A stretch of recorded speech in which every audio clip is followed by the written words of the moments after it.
guess the first thing in terms of writing for the album and looking at that was help.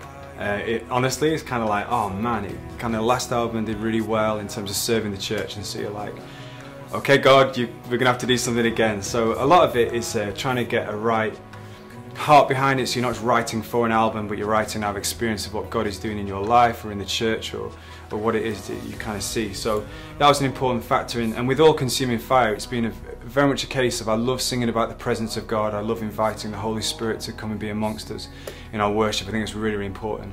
But also just when God comes, He is holy.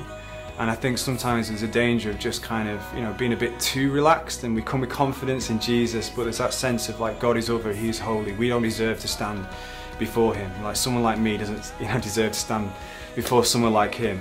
And so it's that kind of tension that's going on. So I wanted to bring just a different aspect of God's character to the table. So it can sound very Old Testament, but actually in Hebrews as well, it talks about how God is an all-consuming fire. We come with fear and reverence and all, but it's kind of that holy fear, as it were. So we did have fear originally, we thought in the song, but thought maybe just people would cause too many problems. So we changed that to awe. And so I wrote it with a guy called Chris McClarney, who was doing some writing at the time, and he came over to ours. We watched some football, the World Cup, great match with Brazil, we lost.